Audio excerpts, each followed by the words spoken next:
के भवानी, माप के भवानी। क्या मैं सुनाऊं हाल दिलों का, क्या मैं सुनाऊं हाल दिलों का। होठों पे आहे अखियों में पानी, आपके भवानी मधुर के भवानी, माप के भवानी मधुर के भवानी। ये मैं रो के कहूँ या मैं गा के कहूँ, ये मैं रो के कहूँ या मैं गा के कहूँ। मेरी तस्वीर को क्या हिला के कहूँ, तेरी तस्वीर को क्या हिला के कहूँ। सुने ना सुने माँ मेरी कहानी, सुने ना सुने माँ मेरी कहानी। तेरी एक नजर है मेरी जिंदगानी, माप के भवानी मधुर के भवानी, माप के भवानी मधुर के भवानी। और मेरा कि मैं कमजोर हूँ, क्या है जोर मेरा कि मैं कमजोर हूँ। के भवानी मधुर के भवानी, माप के भवानी मधुर के भवानी। आपसे एक अनुरोध है, कृपया शांति का दान दीजिएगा। किसी प्रकार की आपस में वार्ता या बात बिल्कुल ना करें। अपने अपने सच्चे दरबार की जय। शुरू हो रही है तारा रानी की कहानी, शुरू हो रही है तारा रानी की कहानी। कहत सुनती आवे अखियों में पानी, कहत सुनत आवे अखियों में पानी। शुरू हो रही है तारा रानी की कहानी, शुरू हो रही है तारा रानी की कहानी। जागो माई अंबिका दो संतन को धीर जय जय माँ। ये जो जन तेरी सेवा करे वाकई अच्छे राखो शरीर जय जय माँ। जागो माई अंबिका तो संतन को धीर जय जय माँ। हे जो जन तेरी सेवा करे बाकी अच्छे राखो शरीर जय जय माँ। आनंद ही आनंद करो कल्याणी कल्याण जय जय माँ। 8 पहर 64 घड़ी मुझको दो चरणों का ध्यान जय जय माँ। आनंदी आनंद करो कल्याणी कल्याण जय जय माँ। हे 8 पहर 64 घड़ी मुझको दो चरणों का ध्यान जय जय माँ। पहाड़ों वाली तेरी सारी रहन जागो जी, जोता वाली तेरी सारी रहन जागो जी। पहाड़ों वाली तेरी सारी रहन जागो जी। माँ जोता वाली तेरी सारी रहन जागो जी। काहे भवानी तेरा अंगना लिपायो, अंगना लिपायो तेरा अंगना लिपायो। काहे से चौक पुरवायो, माँ तेरा इस युग में मैया चारों युग में पहाड़ों वाली तेरी सारी रह जागो जी। हरे हरे गोबर मेरा अंगना लिपायो, अंगना लिपायो मेरा अंगना लिपायो। गजमोती चौक पुरवायो, माँ तेरा इस युग में मैया चारों युग में पहाड़ों वाली तेरी सारी रात जागूं जी।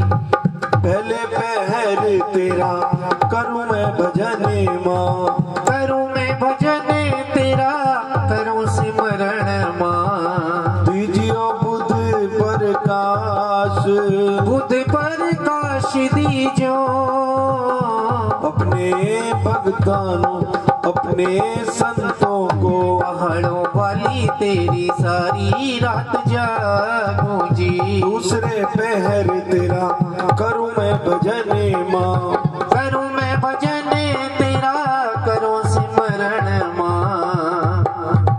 दीजियो अने धन दान, अन्न धन दान दीजो अपने भक्तों को अपने संतों को। पहाड़ों वाली तेरी सारी रात जागूं जी। तीसरे पहर तेरा करूं मैं भजन माँ, करूं मैं भजन तेरा करूं सिमरण माँ। दीजियो कंठ का दान, कंठ का दान दीजो अपने भक्तों को अपने संतों को।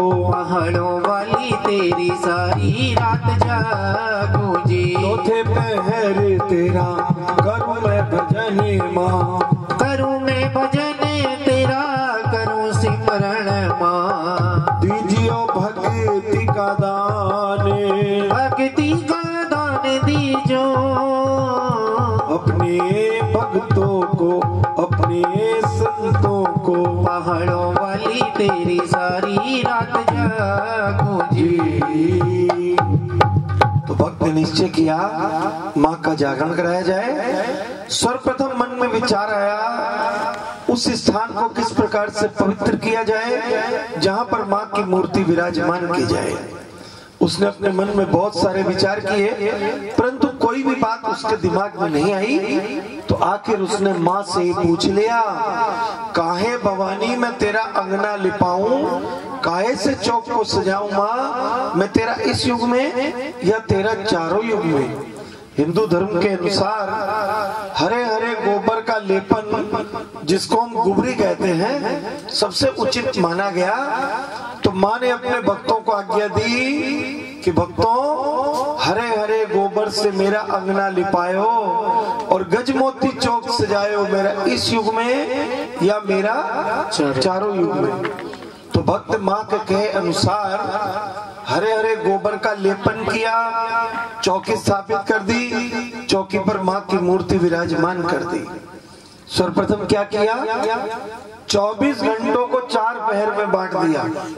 वैसे 24 घंटे में 8 पहर होते हैं, लेकिन जागरण वाले दिन 24 घंटों के 4 भाग बना दिए और माँ से कहा, पहले पहर में मैं करूं तेरा भजन माँ, तो मुझको देना बुद्ध प्रकाश कि माँ अगर मेरी बुद्धि अच्छी होगी, मेरे दिमाग में कोई बुरी बात नहीं होगी, तो माँ मैं तेरा भजन भली प्रकार से कर सकूंगा। दूसरे पहर में मैं करूं तेरा भजन माँ, तो मुझको देना अंधन दान कि माँ अगर मेरे घर में खाने को होगा और मुझे उस पापी पेट की चिंता नहीं होगी, तो माँ मैं तेरा भजन भली प्रकार से कर सकूंगा। तीसरे पहर में मैं करूं तेरा भजन माँ, तो मुझको देना कंठ का दान। हे माँ सरस्वती मेरे गले में निवास करना ताकि मैं तेरे सुर को गा सकूं, भक्त जनों को सुना सकूं। और चौथे पहर में मैं करूं तेरा भजन माँ, तो मुझको देना भक्ति का दान। प्रभात की सुंदर बेला में क्या मांगा, यानी अभी अभी जो चौथा पहर लगा है उसमें भक्त ने क्या मांगा, भक्ति का दान। और इस प्रकार से जागरण की तैयारी प्रारंभ हो गई। तो सर्वप्रथम माँ की 16 कलाओं की गाथा, ये माँ 16 कला संपूर्ण भक्त सुना रहे हैं। आदि निर्मुख मंदिर भवानी। कहते हैं जब इस संसार में चारों ओर जल ही जल शोभायमान था, जल के अतिरिक्त और कुछ भी नहीं था, माँ तेरी शक्ति से नूर उत्पन्न हुआ, जहूर उत्पन्न हुआ, और माँ तूने अपनी शक्ति से 3 शक्तियां उत्पन्न की, ब्रह्मा विष्णु और महेश। और ब्रह्मा जी को आज्ञा दी गई एक सुंदर से संसार का निर्माण किया जाए। जैसे जैसे आज्ञा होती गई ब्रह्मा जी एक सुंदर से संसार का निर्माण करते चले गए। तो सर्वप्रथम ब्रह्मा जी ने सृष्टि के अंदर 16 कलाएं उत्पन्न की। किस तरह से? निर्मुख मंदिर भवानी तेरे मैं वारे जाऊं सच की जोत पर काश जय जय माँ सच की जोत प्रथम उपजे आप न रहना रूप न रहना मैं वारे जाऊं द्वितीय सावल मास जय जय माँ द्वितीय सावल मास तेरे चरणों पे वारे वारे जाऊं। तृतीय उपजे तीनों है देवता मैं वारे जाऊं। चौथे सकल संसार जय जय माँ चौथे सकल संसार तेरे चरणों पे मैं वारे वारे जाऊं। पांचवें उपजे पांचों है पांडव जय जय पांचों है पांडव मैं वारे जाऊं। छेवें छठा है नारायण जय जय माँ छेवें छठा है नारायण तेरे चरणों पे वारे वारे जाऊं। सातवीं उपजे सप्तऋषि माँ मैं वारे जाऊं। आठवें अष्टभुजी मात जय जय माँ आठवें अष्टभुजी माँ तेरे चरणों पे मैं वारे वारे जाऊं। नौवें उपजो 9 है नाथ 10वें 10 अवतार 11वें उपजो 11 रुद्रमा 12वें 12 मास तेरे में उपजे तेरे रतन माँ तेरे रतन माँ मैं वारे जाऊं। 14वें 14 भवन जय जय माँ 14वें 14 भवन तेरे चरणों पे वारे वारे जाऊं। 15वीं उपजे 15 तिथि माँ मैं वारे जाऊं। 16वीं कला है संपूर्ण जय जय माँ 16वीं कला है संपूर्ण तेरे चरणों पे वारे वारे जाऊं माँ। आदि निर्मुख मंदिरम का और प्रथमे उपजो आप नारायण उपजो कहते हैं उत्पत्ति को। जब इस संसार की उत्पत्ति हुई तो सर्वप्रथम भगवान नारायण प्रकट हुए। द्वितीय सावल मास तृतीय उपजो तीनों है देवता 7वें उपजो सप्तऋषि 8वें अष्टभुजी मात 9वें उपजो 9 है नाथ 10वें 10 अवतार 11वें उपजो 11 रुद्र 12वें 12 मास यानी के 12 महीने 13वें उपजो 13 रत्न 14वें 14 भवन और 15वें उपजो 15 तिथि पूर्णमासी से अमावस तक जिससे महीने का क्रम चलता है। और 16वें कला है संपूर्ण मैं तेरे चरणों पे वारी वारी जाऊं। जय मां काय चली परभात हो भक्तों ने मेरे उन्हें यज्ञ रचाया जी हवन कराया। मैं तो चली उनके पास भगत जी मैं तो चली उनके पास हो। लंगर वीर मां से कहने लागे जी कहने लागे मुझको भी ले चलो साथ मुझे जय मां मुझको भी ले चलो साथ हो। तुमको डरते हो बालक मेरे सेवक मेरे जी बछड़े मेरे मैं तुम्हें तारण आई भगत जी मैं तुम्हें तारण आई। मैं क्यों डरता हूँ जय हो माता मेरी शेरों वाली पहाड़ों वाली मुझको सहारा तेरे नाम का जय माँ मुझको सहारा तेरे नाम का। हंस पूछती माता मेरी चोलियों वाली माँ पहाड़ों वाली क्या मेरी भेंट ले आयो भगत जी क्या मेरी भेंट ले आयो। और ले आयो पान सुपारी जन रेला जी बेटा सुपारी बच्चा ले आयो तेरा लाल हो जय माँ बच्चा ले आयो तेरा लाल हो। और मैं आमन पान सुपारी रोजन रेला माँ बेटा प्यारी बच्चे ने शीश चढ़ायो हो जय माँ बच्चे ने शीश चढ़ा। आराम से श्रद्धा की भेंट लिए भक्त माँ के चरणों में शीश झुकाए पड़ा है। माँ से विनती करता है, माँ जब जब तेरी आज्ञा हो इसी प्रकार से भक्तों को बुलाकर सारी रात तेरा गुणगान करूं। माँ मेरे हृदय में निवास करो, मेरे दुखों को दूर करो, मेरे घर में सुख शांति का वास करो, बच्चों की आयु लंबी करो, दुख दरिद्रता का नाश करो। भक्त माँ के चरणों में शीश झुकाए पड़ा माँ से किस पर विनती कर रहा है? भेंट करो स्वीकार शेरों वाली माँ मेरी, भेंट करो स्वीकार शेरा वाली माँ। मैं आया हूँ द्वार पे तेरे, मैं आया हूँ द्वार पे तेरे, कष्ट हरो मैया सब मेरे, कष्ट हरो मैया सब मेरे। सुन लो मेरी बात शेरों वाली माँ मेरी, भेंट करो स्वीकार शेरा वाली माँ। दुख दरिद्र सब दूर करो माँ, दुख दरिद्र सब दूर करो माँ। अर्ज मेरी मंजूर करो माँ, विनती मेरी मंजूर करो माँ। जोड़ के दोनों हाथ शेरों वाली माँ मेरी, भेंट करो स्वीकार शेरा वाली माँ।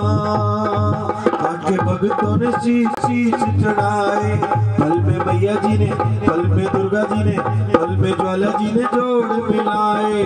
कैसी है करमात शेरा वाली माँ मेरी, भेंट करो स्वीकार शेरा वाली माँ। भजनों के द्वारा, अपनी भेंटों के द्वारा माँ को इतना प्रसन्न करता मिला दिया करते थे।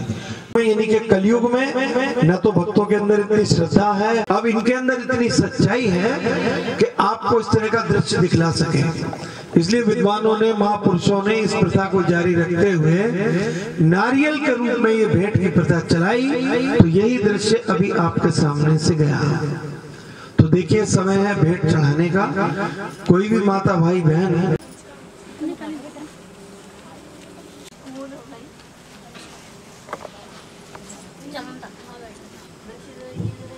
तेरा ही ध्यान लगाया तेरा ही हो गया माँ, तेरा ही ध्यान लगाया तेरा ही हो गया माँ, तेरा ही हो गया माँ। हो फूलों के हार लेके आया माँ, हीरे नैनों की प्यास लेके आया माँ, दिल अपना नजराना लाया तेरी दे सबके।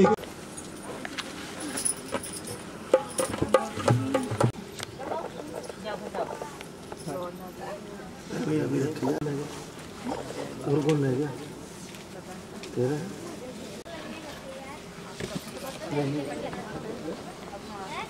जेब ढीली कर सरकारी नौकरी वाले थोड़ा हाथ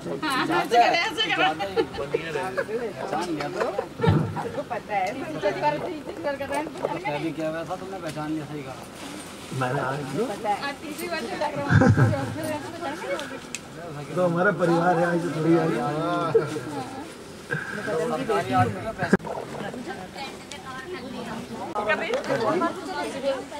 हाथ से कथा का तार टूटता है। और कुछ पाना चाहते तो शांति का दान दीजिए। बोलिए सच्चे दरबार की जय। रहा भी न जाए तेरी जो जागे, तेरा किस किस यज्ञ रचा लिया देवा जी, और कौन कौन आवे दरबार तेरी जोत जागे। ये मैं रुपन यज्ञ रचा लिया देवा जी, तारा रानी आए दरबार तेरी जोत जागे, तेरी जोत जागे माँ तेरी जोत जागे। तो रुकमन ने यज्ञ रचाया है और तारा रानी उसमें आ रही है। ये तारा रुकमन कौन है, इनका आपस में क्या संबंध है, तारा रानी की कथा क्या है, यहीं से प्रारंभ होती है। क्योंकि कथा से पहले आह्वान होता है, फिर 16 कला सुनाई में कहते हैं कि राजा स्पर्श थे जिनके यहाँ पर कोई संतान नहीं थी, परंतु माँ के अनन्य भक्त थे, नित्य प्रति माँ की पूजन होंगी। पहली कन्या जो होगी वो जगत को तारने वाली होगी, अर्थात मेरी भक्त होगी, और तुम उसका नाम तारा रानी रख देना। माँ ने आशीर्वाद दिया, अंतर ध्यान हो गई। समय अनुसार राजा स्पर्श के घर एक सुंदर सी कन्या ने जन्म लिया। राजा ने पंडितों को बुलाया, कन्या की जन्म कुंडली बनवाई और उसका नाम तारा रानी।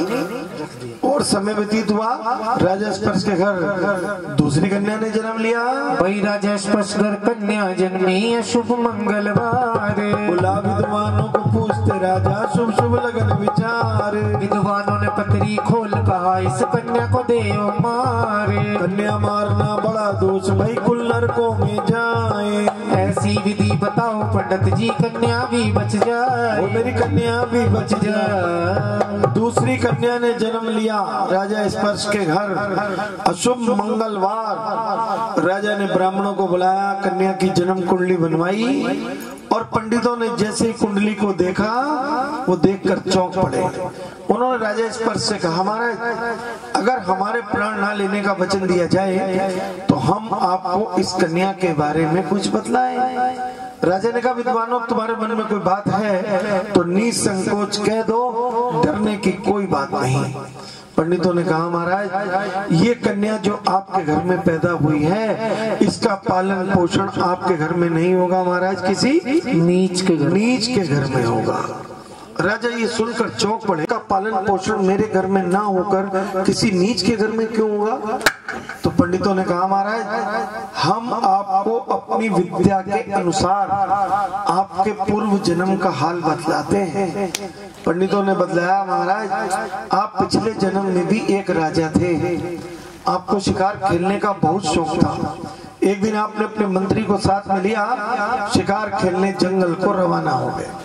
समय का ध्यान न रहा, अंधकार छा गया और आपको कोई शिकार नहीं मिला। आपने सोचा अगर खाली हाथ लौट गए तो प्रजा क्या कहेगी? डरपोक राजा शिकार खेलने गए, अंधेरा हुआ, डर के मारे वापिस आ गए। ये तो मेरे लिए बड़ी अपमानजनक बात होगी। क्यों ना आज रात्रि को हम इसी जंगल में विश्राम करें, प्रातःकाल होने तक कोई ना कोई शिकार तो अवश्य मिल जाएगा। ऐसा विचार कर राजा और मंत्री दोनों एक वृक्ष के नीचे विश्राम हेतु बैठ गए। थोड़ा समय व्यतीत हुआ, रात्रि का प्रथम पहर, किसी जानवर के विचरने की आवाज राजा और मंत्री दोनों के कानों में पड़ी। आपने मंत्री से कहा मंत्री अपने धनुष पर बाण चढ़ाओ, छोड़ दो उस ध्वनि संकेत की तरफ जिधर झाड़ियों में से किसी जानवर के हिलने डुलने की आवाज आ रही है। तो मंत्री हम तुम्हें माला माल कर देंगे। मंत्री ने राजा की आज्ञा को स्वीकार करते हुए अपने धनुष पर बाण चढ़ाया, छोड़ दिया और बाण जाकर लग गया उस जानवर को। बाण के लगते ही जानवर के चीखने चिल्लाने की आवाज राजा और मंत्री दोनों के कानों में पड़ी। आपने कहा चलो चलकर ढूंढते हैं, शिकार तो हमें अब अवश्य मिल जाएगा। राजा और मंत्री ढूंढते ढूंढते पहुंच गए उस स्थान पर जहां पर बाण के लगने से जानवर तड़फ रहा था। राजा और मंत्री ने जाकर देखा, दोनों कांप उठे। गऊ को लगा था और बाण के लगने से गऊ तड़फ रही थी। राजा और मंत्री दोनों भयभीत, किसी का बस नहीं चल रहा और देखते ही देखते गऊ ने प्राण त्याग दिए। अच्छा मैं हिंदू राजा और मेरे द्वारा गऊ की हत्या हो गई, बहुत बड़ा पाप हो गया। क्यों ना मैं इस मंत्री को ही मार दूं, कानों कान किसी को पता ही नहीं चलेगा गऊ की हत्या किस प्रकार से हुई है। ऐसा विचार कर आपने अपनी म्यान में से तलवार निकाली और मंत्री की गर्दन की तरफ बढ़ा दी। मंत्री तुमने गऊ की हत्या की है, हमारे राज्य में गऊ हत्यारे को मृत्यु दंड दिया जाता है। मंत्री चरणों में गिर पड़ा, महाराज इसमें मेरा क्या कसूर है? न चलाता मैं बाण न चलाता, गऊ को न लगता महाराज, गऊ की हत्या ना होती। मैंने तो केवल आपकी आज्ञा का पालन ही किया ना महाराज, कुछ तो तरस खाइए।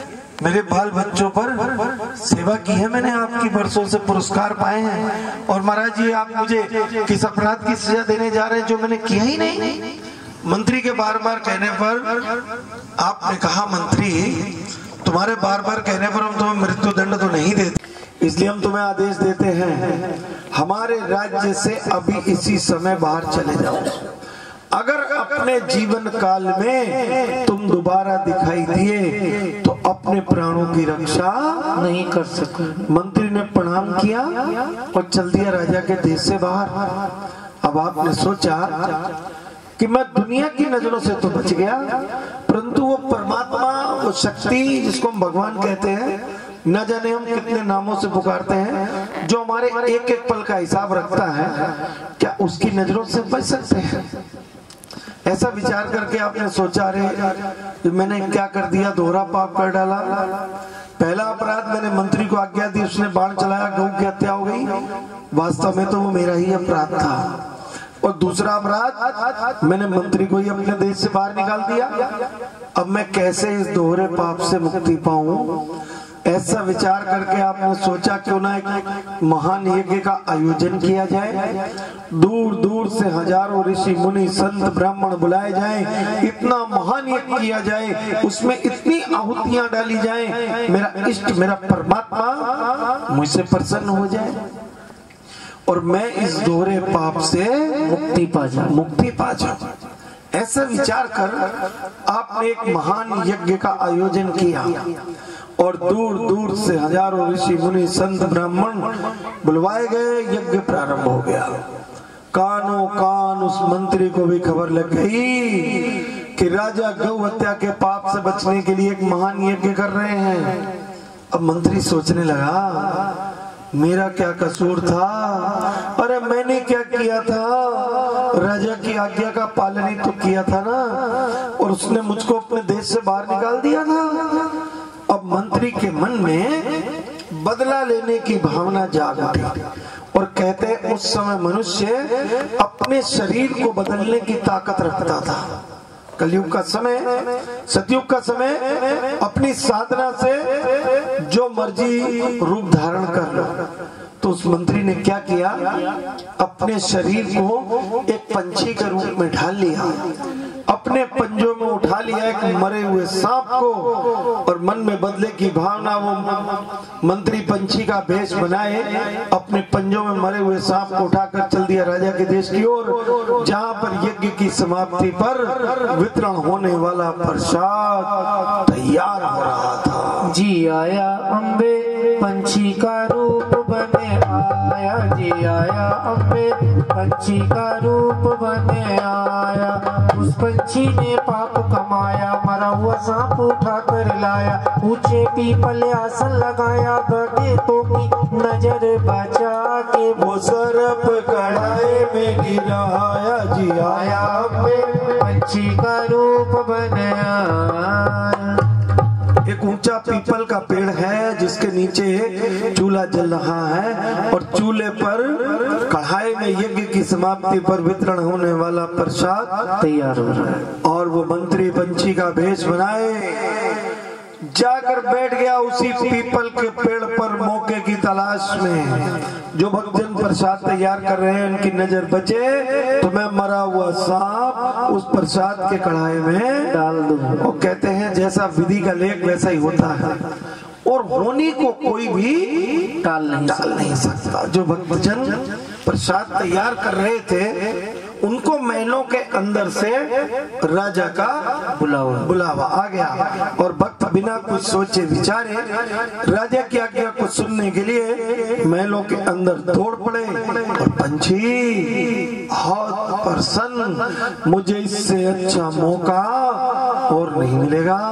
उसने चारों ओर दृष्टि दौड़ाई, किसी की नजर मुझ पर तो नहीं। मरा हुआ सांप उस प्रसाद के कढ़ाई में डाल दिया। पंछी बहुत प्रसन्न, अब ये प्रसाद जहर वाला हो गया है और जो भी इसको खाएगा सो मर जाएगा, राजा को घोर पाप लग जाएगा। परंतु कहते हैं मारने वाले से बचाने वाले के हाथ बहुत लंबे होते हैं। उसी पीपल के पेड़ पर एक छिपकली भी लगी है जो ये सारा नजारा देख रही थी, परंतु मुख से बोल नहीं सकती। मुख छोटा पैरों में पुकार जी, संत भगत मर जाएंगे, दाती जहर भंडारा खाए जी। छिपकली कढ़ाई में गिर पड़ी, भक्तों ने दिया है शराब जी, पापी अत्याचारी, तेरा नीचों के घर वास जी, तेरा नीचों के घर वास जी। मुख छोटा जीवा ना चले देवा जी, किसी विधि करूं मैं पुकार, और संत भगत जन सब मर जाएंगे दाती, ये जहर भंडारा खाए। छिपकली तड़प रही है, मैं किसी को बता नहीं सकती। इस पंछी ने मरा हुआ सांप इस प्रसाद की कढ़ाई में डाल दिया है, प्रसाद जहर वाला होगा। और छिपकली कहती है क्या मिलेगा इस पंछी को? हजारों ऋषि मुनि संत ब्राह्मण इस प्रसाद को खाकर मर जाएंगे, और क्या मिलता है ऐसे लोगों को जो दूसरों के घर उजाड़ कर दूसरों को रुलाकर खुश होते हैं? क्या मिलता है उन्हें? छिपकली क्या करिए, औरों को दुख देने वाले आप सुख पाते नहीं, औरों को दुख देने वाले आप सुख पाते नहीं। और वो ऐसा क्यों करते हैं? क्योंकि वो ये समझते हैं प्रभु को, वो समझते हैं प्रभु को, हम नजर आते नहीं।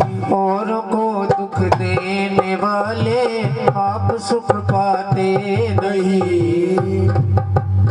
प्रसाद बनकर तैयार हो गया, भक्तों ने कढ़ाई के कुंडों को पकड़ लिया, चूल्हे से उतारने की तैयारी, और छिपकली ने देखा यही उचित समय है। क्योंकि कहते हैं यदि एक के मरने से हजारों के प्राण बचाए जा सकते हो, तो एक के मरने का कोई दोष नहीं। छिपकली ने याद किया माँ को, माँ मेरी रक्षा करना माँ, और प्रसाद के कढ़ाई में सलाम लगा अपने प्राणों की आहुति दे दी। भक्तों ने श्राप दे दिया, हे पापी अत्याचारी नीच, तेरा नीचों के घर में वास। महाराज ये वही कपिला गौ है जिसने दूसरे जन्म में छिपकली के रूप में जन्म लिया, और महाराज ये वही छिपकली है जो आज आपके घर में कन्या के रूप में पैदा हुई। परंतु भक्तों ने इसको श्राप दिया हुआ है कि हे पापी अत्याचारी नीच, तेरा नीचों के घर में वास। इसलिए महाराज इसका पालन पोषण आपके घर में नहीं होगा, किसी नीच के घर में होगा। कह दीजिए जय माता, जय। एक बार और कह दीजिए जय माता। राजा ने कहा विद्वानों एक बात बताओ, अगर इस कन्या का पालन पोषण किसी नीच के घर में होना था, इसका जन्म मेरे घर में क्यों हुआ? इसका जन्म भी तो किसी नीच के घर में हो सकता था। पंडितों ने कहा महाराज हम आपको आगे का हाल बताते हैं। महाराज जब प्रसाद में छिपकली गिर गई और भक्त जन आपके पास पहुंचे कि महाराज प्रसाद तो जहर वाला हो गया है क्योंकि उसमें एक छिपकली गिर गई है, तब आपने आज्ञा दी इस प्रसाद को कहीं दूर लौट दिया जाए जहां पर कोई भी इसको खाकर अपने प्राण ना गवाए। नया प्रसाद तैयार किया जाए, और आपकी आज्ञा के अनुसार जब भक्तों ने उस प्रसाद के कढ़ाई को लौटा और जब उसके अंदर से एक मरा हुआ सांप निकला, तब भक्तों को विश्वास हो गया ये कोई साधारण छिपकली नहीं, ये तो साक्षात जोत का रूप है। छिपकली नहीं कोई जोत है, राजा भक्तों के मन विश्वास, विश्वास भक्तों के मन विश्वास। ये तो साक्षात इस जोत का रूप है जिसने हजारों भक्तों के प्राण बचाने के लिए अपने प्राणों की आहुति दे दी। परंतु भक्त श्राप दे चुके थे और कहते हैं दिए हुए श्राप कभी वापस नहीं हो सकते। तो भक्तों ने श्राप को कम करने के लिए उसको वरदान दे दिया, जा तेरा जन्म किसी राजा के घर में होगा। महाराज इसको मिले वरदान के द्वारा इसका जन्म आज आपके घर में हो गया है, परंतु इसको मिले श्राप के कारण इसका पालन पोषण आपके घर में नहीं होगा महाराज, किसी नीच के घर में, नीच के घर में होगा। अब राजा असमंजस की स्थिति में पंडितों से कहने लगे फिर आप ही हमें कोई उपाय बताएं जिससे इस कन्या के प्राण भी बच जाए और मेरा कर्तव्य भी पूरा हो जाए, पूरा हो जाए।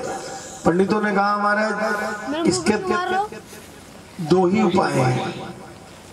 पहला उपाय ये इस कन्या का गला दबा दीजिए, घर के बाहर फेंक दीजिए, और दूसरा उपाय है महाराज इसको जिंदा ही नदी में बहा दीजिए। इसकी जन्म कुंडली के अनुसार अगर इसके जीवन के 4 दिन हैं तो ये कन्या अपने आप ही उचित स्थान पर पहुंच जाएगी। अब राजा सोचने लगे ये कन्या मेरे घर में पलती, इसके पालन पोषण पर बहुत सारा धन खर्च होता, कल को एक कन्या जवान होती मैं इसकी शादी करता तब भी बहुत सा धन खर्च होता, तो क्यों ना अपने इस कार्य से मैं आज ही निवृत्त हो जाऊं। ऐसा विचार कर राजा ने एक सोने का संदूक बनवाया, हीरे मोती उसके बाहर चढ़वा दिए, बहुत सा रुपया पैसा सोना चांदी उस संदूक के अंदर रख दिया। प्रातः काल का समय राजा ने कन्या को संदूक में लिटा दिया, संदूक उठा लिया सर पे, चल दिए नदी की ओर।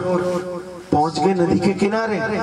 नदी अपने पूरे वेग से अपनी दिशा की ओर बह रही है और संदूक के अंदर लेटी वो मासूम कन्या नदी की तेज जलधारा को देखकर जगत जननी माँ से क्या कह रही है, आज तेरी बेटी का मैया रूठ गया भगवान, तेरी शक्ति मैं जब जानू मेरी बचा दे जान, ओ मैया जान बचा दे, पानी में प्राण बचा दे, मैया मेरी जान बचा दे, पानी में प्राण बचा दे। मैं किसको कथा सुनाऊं मेरे सगे बहन ना भाई, मैं किसको व्यथा सुनाऊं मेरे सगे बहन ना भाई, सगा बाप है मेरा जो बना है आज कसाई, सगा बाप है मेरा जो बना है आज कसाई, और उसे दया है ना आई मेरे बाप को तू समझा दे, मैया जान बचा दे, पानी में प्राण बचा दे, मैया मेरी जान बचा दे, पानी में प्राण बचा दे। कह दीजिए जय माता दी। राजा ने संदूक सर से उतारा, माँ से कहने लगे वहां मैं तुम्हारी बेटी को तुम्हें सौंप रहा हूँ और जहाँ कहीं भी इसके जीवन के 4 दिन हो इसको वहां पर ले जाना, इसकी हर प्रकार से रक्षा करना। और राजा ने संदूक को नदी में छोड़ दिया, से ओझल हो गया, ओझल हो गया। संदूक के अंदर लेटी उस मासूम कन्या की आत्मा की आवाज राजा की आत्मा की आवाज से टकराने लगी। पिताजी मैं कितनी अभागन रही, इस संसार में आकर भी आपके घर में जन्म लेकर भी मैं आपका प्यार ना पा सकी, मैं आपका दुलार ना पा सकी, मैं कितनी अभागन रही। छोड़ बाबुल का घर और ये प्यारा नगर मुझको जाना पड़ा,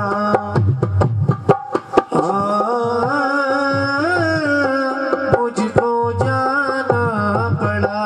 बाबुल सुने, बाबुल सुने, बाबुल सुने, मेरी माता तेरा ना प्यार मिला, ना प्यार मिला, ना प्यार मिला, बाबुल प्यारे तेरा ना दुलार मिला, बाबुल प्यारे तेरा ना दुलारे मिला।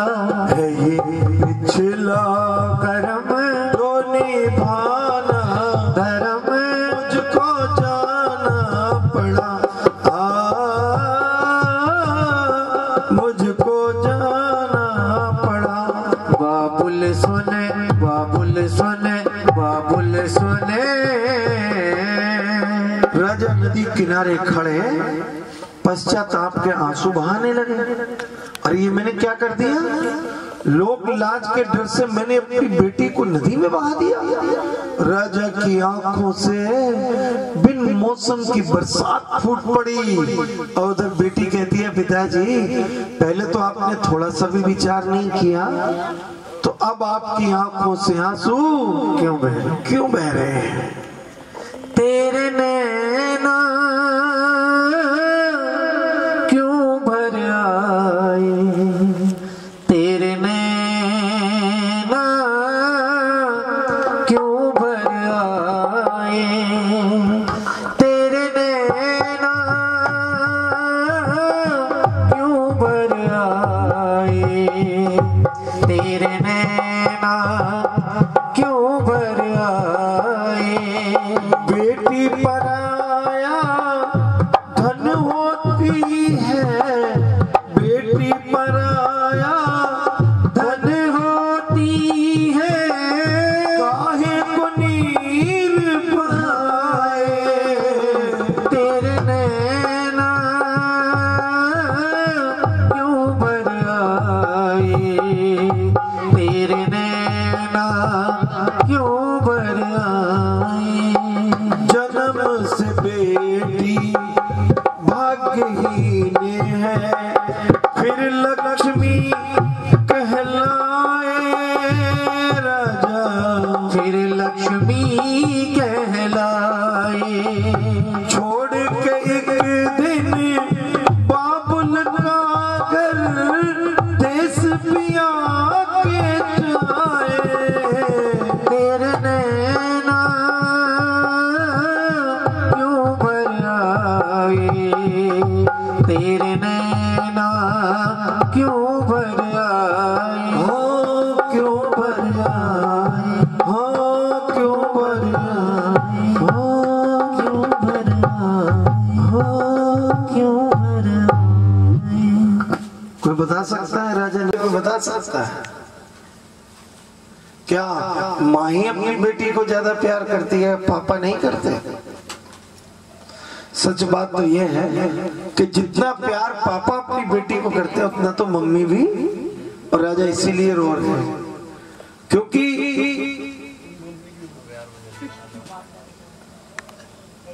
कह दो जय मां। पापा थके हारे घर में आते हैं तो सबसे पहले पानी का गिलास लेके कौन आता है? घर में बेटी हो तो कौन आता है? पंखा हाथ में लेके पापा थके हारे काम से आते हैं और पानी का गिलास लेके सबसे पहले बेटी आती है, कुर्सी रखती है, चारपाई बिछाती है। क्यों? लेकिन कहते ही है कि माँ बेटी का प्यार बहुत होता है, लेकिन ये सही बात नहीं है। सही बात तो ये है कि जितना पापा प्यार करते हैं उतना तो बोलो बोलो हाँ कह दो जय माता की। और बेटी जब छोटी सी होती है, बेटियां जब छोटी होती हैं,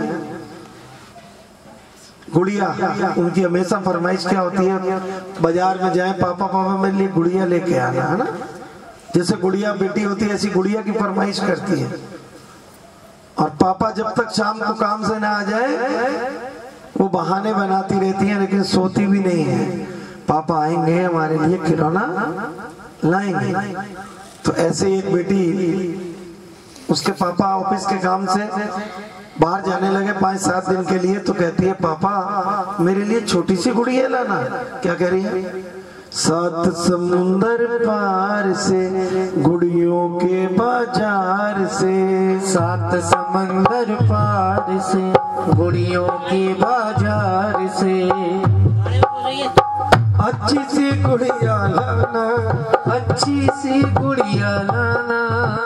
पहले तो कहती है पापा अच्छी सी गुड़िया लाना, और जब उसे पता चलता है मेरे पापा तो 5-7 दिन में आएंगे, फिर क्या कहती है?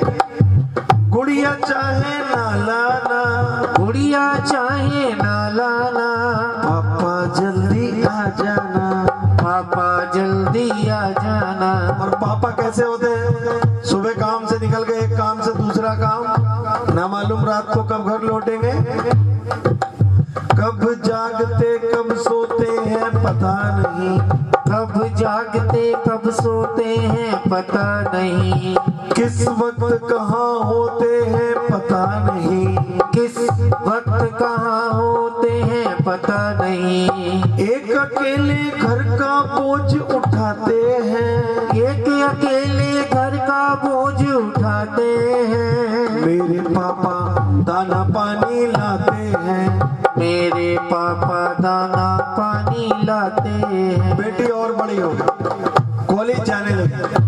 ध्यान देना, सारी सहेलियां स्कूटी पर आती हैं और बेटी ने फरमाइश कर दी पापा मेरे को भी स्कूटी दिला दो ना।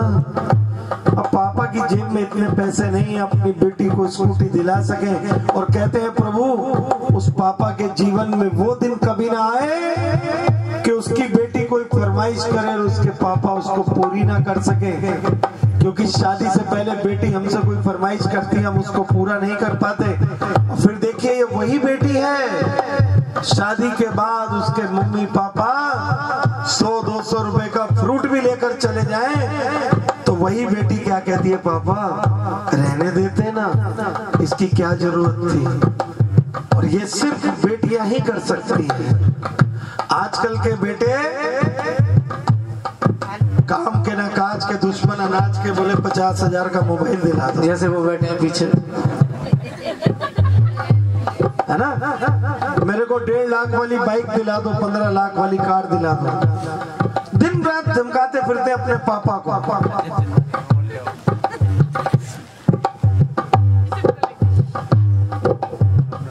परंतु एक बेटियां ही ऐसी होती हैं जो कभी अपने पापा को परेशान नहीं करती। लेकिन पापा ने क्या किया, कर्जा लेकर नई स्कूटी ले आए, कर्जा लेकर नई स्कूटी ले आए, चाबी हाथ में देकर है वो मुस्काए, चाबी हाथ में देकर है वो मुस्काए, अपनी टूटी साइकिल पर इतराते हैं, अपनी टूटी साइकिल पर इतराते हैं।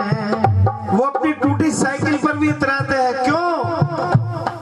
बेटी जा रही है, बहुत खुश हो रहे, मैं इसे IAS बनाऊंगा, IPS बनाऊंगा, ना जाने कितने सपने। मगर मम्मी और पापा के प्यार में फर्क सिर्फ इतना है कि माँ अपनी बेटी की 1000 गलतियों को छुपाती है जो आने वाले समय में उनके दुख का कारण बनता है। और पापा स्कूटी दिला दी और कह रहे खबरदार देख लेना, अगर कहीं रास्ते में रुकी तो मेरे से बुरा कोई नहीं होगा। बस मम्मी और पापा के प्यार में यही अंतर है कि पापा ऊपर से डांटते हैं लेकिन भीतर से बहुत प्यार करते हैं, मेरी बेटी कहीं गलत रास्ते पर ना चली जाए, बस यही फर्क है। लेकिन पापा बहुत प्यार करते हैं। अपनी टूटी साइकिल पर इतराते हैं, अपनी टूटी साइकिल पर इतराते हैं, मेरे पापा दाना पानी लाते हैं, मेरे पापा दाना पानी लाते हैं, 7 समुंदर पार से गुड़ियों के बाजार से। कह दो जय माता की। जय माता। कोई बस नहीं चल रहा तो माँ से कहने लगे, माँ मेरी बेटी जहां भी रहे सदा सुखी रहे।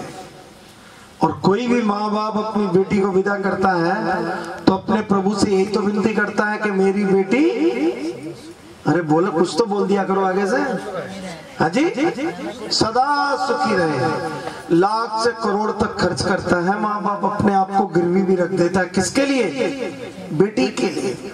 परंतु कहते हैं आप लाख खर्च कर दीजिए चाहे करोड़, चाहे उस घर में सोने चांदी के बर्तन ही क्यों ना हो, सोने का पलंग ही क्यों ना हो, और बेटी के भाग्य में सुख ना हो, कहते हैं सुख नहीं मिलता। बेटी के भाग्य में भी सुख होना चाहिए। परंतु माँ बाप की तमन्ना तो ये कि मेरी बेटी सदा सुखी। हाँ, लेकिन हम कहते हैं हमारी बेटी सुखी रहे। हम अपनी बेटी की कामना करते हैं। और एक जो दूसरे की बेटी हमारे घर में आती है उसके बारे में क्या राय है? हाँ, बेटी बन के आएगी ना, मगर कुछ कुछ तो आपको ही पता है, मैं बता दूं। कहीं कहीं क्या कहते हैं उसको, तू हरामखोर है, तू मक्कार है, तू कामचोर है, तेरी माँ ने तुझे सिखाया क्या है? ऐसा भी हम कहते हैं। फिर अपनी बेटी की सुखी की कामना कैसे कर लोगे? देखो, जब तक दूसरे की बेटी नहीं रह सकती, और जिस दिन हम सब ने दूसरे की बेटी को अपने घर में सुखी रखना शुरू कर दिया, हिंदुस्तान की सारी बेटियां सुखी हो जाएंगी। कह दो जय माता। लेकिन हम कहते हैं हमारी बेटी सुखी रहे, है ना। देखो, बात की बात याद आ गई। हम रुद्रपुर में जागरण कर रहे थे, उनके घर में बेटी की शादी थी, पंजाबी परिवार था, तो उनके घर में बेटी की शादी थी। 2 दिन बाद अब उनकी बहू जो है वो सबसे पीछे बैठी थी शुरू से। और हमें क्या मालूम भाई, हम तो अब जागरण करने गए, ज्यादा परिचय तो होता नहीं, पहली बार गए। अब क्योंकि पूजा हो गई तभी भाई, जब बेटा उनका घर का मुखिया है तो बहुत साथ में होगी, जोड़े से पूजा होगी। जब भी पूजा हुई हमने बुलवाया, जब जरूरत पड़ी वो बेचारे पीछे से उठ के आए, पूजा कराए, जाके पीछे बैठ जाए, कोई बात नहीं। और रात भर में उस लड़की की माँ ने 50 बार हमसे कहा होगा, पंडित जी हमारी बेटी को आशीर्वाद देना, ये सुख अपने घर में सुखी रहे। हमने कहा जी आप माँ की गोद में बैठे हो, माँ से प्रार्थना करो, आप अपनी श्रद्धा रखे हुए हो, अवश्य आपकी सुनेगी मैया, कोई बात नहीं। सुबह आरती हो गई, समापन हो गया, हम चलने लगे। हमने कहा अच्छा जी आंटी जी जय माता दी, कोई गलती हो तो क्षमा करना। पंजाबी परिवार तक कहते हैं और जागरण तो बहुत बढ़िया हुआ, कोई बात नहीं, लेकिन आपने एक काम अच्छा नहीं किया। मैंने कहा जी क्या? आप बार बार हमारी बहू को क्यों बुला रहे थे, उसे क्यों पूजा में सम्मिलित कर रहे थे? मैंने कहा जी वो तो आपके घर की बहू है और बिना जोड़े के तो कोई पूजा हो नहीं सकती। आपको पता नहीं है वो हमारी बेटी का रिश्ता नहीं होने दे रही थी। मैं दरबार में बैठा हूँ, झूठ नहीं बोल रहा, तो वो रिश्ता तोड़वा रही थी। हमारे यहाँ उससे कोई नहीं बोलता। तो मैंने कहा आंटी जी रिश्ता टूटा तो नहीं, शादी हो रही है ना परसों? हाँ वो बात तो ठीक है, लेकिन हमारे यहाँ कोई नहीं बोलता। मैंने कहा आपको पता है, आपने देखा, आपने सुना, आपसे लोगों ने जैसा कह दिया आपने मान लिया। आपको कैसे पता है कि रिश्ता तोड़ रही थी, होने नहीं दे रही थी? नहीं नहीं नहीं, वो आपने अच्छा नहीं किया कि आप बार बार, हम तो उससे बोलते। तो मैंने कहा आप मेरे को पहले फोन पे बता देते शाम को कि भाई हमारी बहू को मत बुलाना पूजा के लिए, हमारी उससे बोलचाल नहीं है, तब तो मुझे पता चलता, मुझे क्या मालूम, अब आप बता रहे हो। मैंने कहा आंटी जी जाते जाते एक बात कह दूं, आप यही तो होगा दोबारा नहीं बुलाओगे। आपने रात में मेरे से 50 बार कह दिया होगा हमारी बेटी सुखी रहे। मैंने कहा आपकी बेटी तो सुखी रहेगी या नहीं रहेगी, पहले आप देखो। आपने दूसरे की बेटी को अपने घर में, आप बोलते नहीं हो उससे, और आप ये कह रहे हैं कि हमारी बेटी सुखी रहे, कैसे हो जाएगा ये? मैंने कहा दूसरे की बेटी को सुखी रखना सीखो पहले आप, तब आप अपनी बात करना। और हम वहां से आ गए। हमें कुछ दिन बाद पता चला, क्योंकि कुछ लोग वहां हमारे शहर के भी वहां गए हुए थे जागरण, तो हमें पता चला क्या रिलेशन है। तो बाद में पता चला कि जी वो तो 15 दिन बाद तलाक हो गया उस बच्ची का, उसने रखा ही नहीं अपने घर में, ऐसा वहम बैठ गया। तो हमें वो बात बड़ी चुभती है, इसलिए हमने ये इतनी बात हम बोलते हैं, नहीं तो पहले नहीं बोलते थे हम ये चीज कि हम दूसरे, अपनी बेटी तो सदा सुखी रहे और दूसरे की बेटी से हम बोलते नहीं घर में, उसे दुनिया के ताने कसते, तो हमारी बेटी सुखी कहां से रहेगी? कह दो जय माता दी। तो राजा माँ से कहने लगे वहां मेरी बेटी जहां भी रहे सदा सदा सुखी रहे।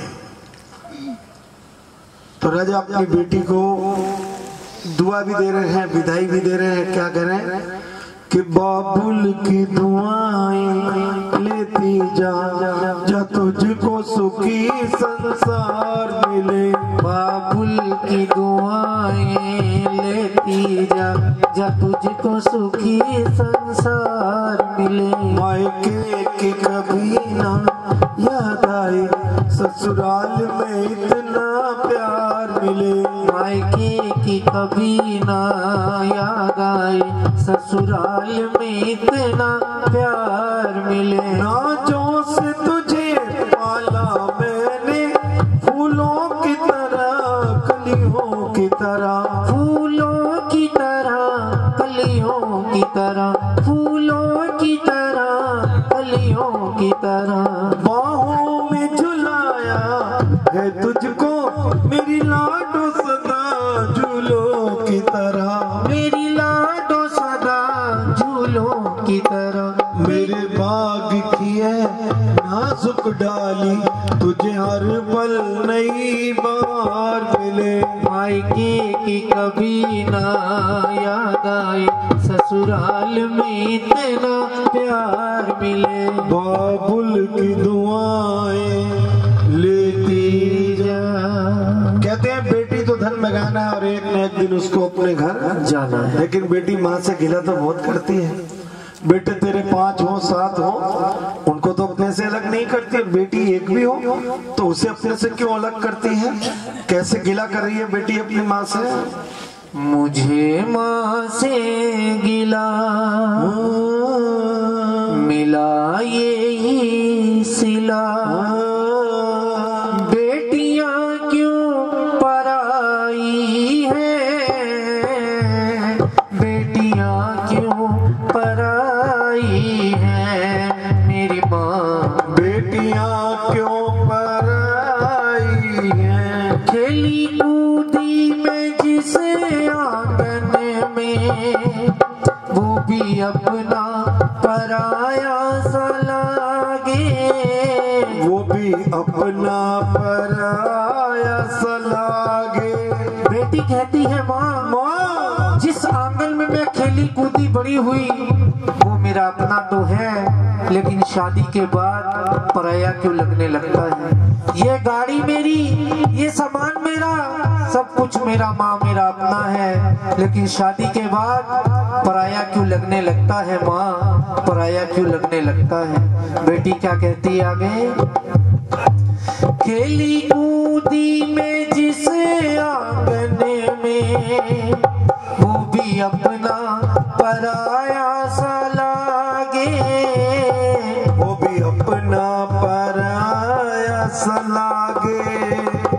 ऐसा दस्तूर क्यों है माँ, जोर किसका चला इसके आगे, जोर किसका चला इसके आगे? एक को घर दिया, एक को घर दिया, एक को बल दिया, तेरी कैसी खुदाई है, बेटियां क्यों पराई है मेरी माँ, बेटियां क्यों पराई हैं? अच्छा घर सुंदर वर देखा माने, क्षण में कर दिया उनके हवाले, क्षण में कर दिया उनके हवाले। हर माँ बाप अपनी बहन बेटियों के लिए अच्छा घर सुंदर वर ढूंढते हैं। कोई माँ बाप ये नहीं चाहता कि हमारी बहन बेटी दुखी रहे।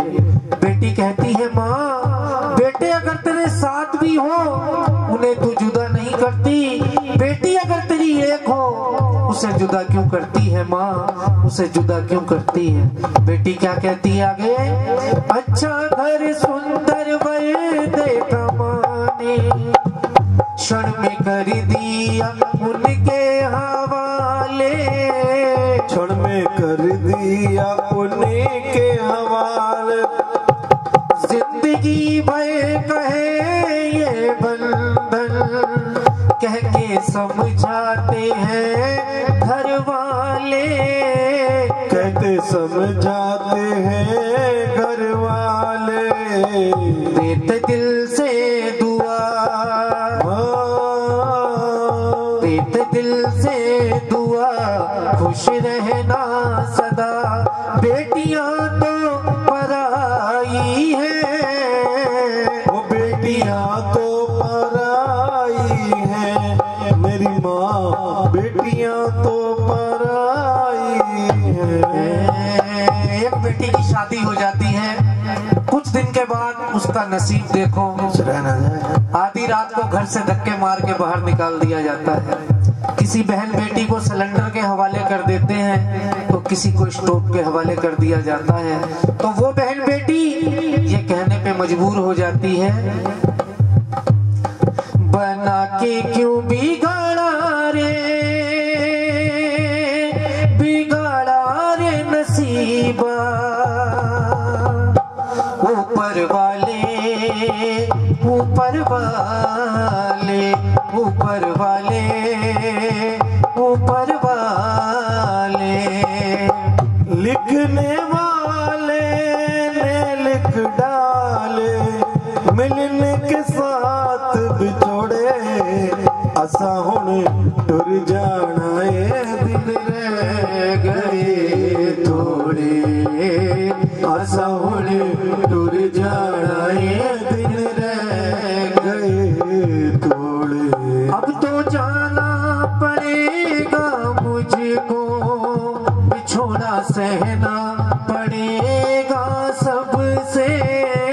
बिछोड़ा सहना पड़ेगा सबसे। ये बेटियों को पता है कि हम पराए हैं, एक न एक दिन हमें अपने बाबुल राजा के घर को छोड़कर जाना। ये गलियां ये चौबारा यहाँ आना ना दोबारा, ये गलियां ये चौबारा यहाँ आना ना दोबारा। अब हम तो गए परदेसी कि तेरा यहाँ कोई नहीं, कि तेरा यहाँ कोई नहीं, कि तेरा यहाँ कोई नहीं, कि तेरा यहाँ कोई नहीं। ये बेटियों को पता है कि हम पराए हैं, एक न एक दिन हमें अपने बाबुल राजा के घर को छोड़कर जाना है। सबके लिए हम पराए बन जाएंगे। कितनी खुशी की बात है कि एक बेटी अपने असली घर में जा रही है, मगर कितना दुख होता है जब एक बेटी अपने बाबुल के आंगन को लांग कर जाती है। पत्थर से पत्थर दिल भी रोने लगता है, हर आंख आंसू भर आती है। बेटी जाने लगी और क्या कहती है, अब तो जाना पड़ेगा मुझको, बिछोड़ा सहना पड़ेगा सबसे, बिछोड़ा सहना पड़ेगा सबसे। गलतियां माफ करना मेरी, दूर रहना पड़ेगा अब से, दूर रहना पड़ेगा सबसे। अच्छा चलती हूँ माँ, अच्छा चलती हूँ माँ, अब गले से लगा। अच्छा चलती हूँ माँ, अब गले से लगा। बेटियां तो पराई है, बेटियां तो पराई है मेरी माँ, बेटियां तो पराई है।